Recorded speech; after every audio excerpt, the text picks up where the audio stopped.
న్యూజిలాండ్పై తొలి టీ20 గెలిచి ఫుల్ జోష్లో ఉన్న టీమిండియా రెండో టీ20కి సిద్ధమవుతుంది. శుక్రవారం జనవరి 23వ తారీఖున రాయ్పూర్ వేదికగా ఈ మ్యాచ్ జరగనుంది. 5 మ్యాచ్ల వన్డే సిరీస్లో తొలి టీ20 మ్యాచ్లో గెలిచిన టీమిండియా ప్రస్తుతం 1-0 ఆధిక్యంలో నిలిచింది. రెండో టీ20లోనూ గెలిచి ఆధిక్యం పెంచుకోవాలని టీమిండియా భావిస్తుంటే ఎలాగైనా ఇండియాను ఓడించి సిరీస్ను సమం చేయాలని న్యూజిలాండ్ పట్టుదలగా ఉంది. మ్యాచ్ సాయంత్రం 7 గంటలకు ప్రారంభం కానుంది. తొలి టీ20లో గెలిచిన టీమిండియా రెండో టీ20కి మార్పులు లేకుండా బరిలోకి దిగనుంది. బ్యాటింగ్, బౌలింగ్ విభాగాల్లో అదరగొట్టిన తమ జట్టు రెండో టీ20 కోసం ఎలాంటి మార్పులు చేయడం లేదు. అభిషేక్ శర్మతో పాటు సంజు శాంసన్ ఇన్నింగ్స్ను ఆరంభించనున్నారు.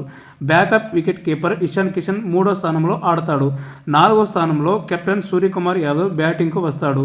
5వ స్థానంలో fast bowling allrounder Hardik Pandya స్థానానికి ఎలాంటి డోకా లేదు. 6వ స్థానంలో రింకు సింగ్, 7వ స్థానంలో శివన్ దుబే ఆడతారు. 8వ స్థానంలో వైస్ కెప్టెన్ అక్షర్ పటేల్ స్థానం పక్కా. వరుణ్ చక్రవర్తి, జస్ప్రీత్ బుమ్రా, హర్షదీప్ సింగ్ స్పెషలిస్ట్ బౌలర్లుగా కొనసాగుతారు. వరల్డ్ కప్ కోసం ఎంపికైన ఇద్దరు వికెట్ కీపర్లు సంజు శాంసన్, ఇషాన్ కిషన్ న్యూజిలాండ్తో జరిగిన తొలి టీ20లో విఫలమయ్యారు. సంజు శాంసన్ 2 4లు కొట్టి 10 పరుగులకే అవుట్ అయ్యాడు. మరోవైపు కిషన్ 8 పరుగులు చేసి నిరాశపరిచాడు. శాంసన్ నిలకడపై మరోసారి ప్రశ్నలు వస్తున్నాయి. ఎప్పుడో ఒక మ్యాచ్ ఆడతాడని విమర్శలు వస్తున్నాయి. ఓపెనర్గా శాంసన్ త్వరగా కుదుర్చుకోవాల్సిన అవసరం ఎంతైనా ఉంది.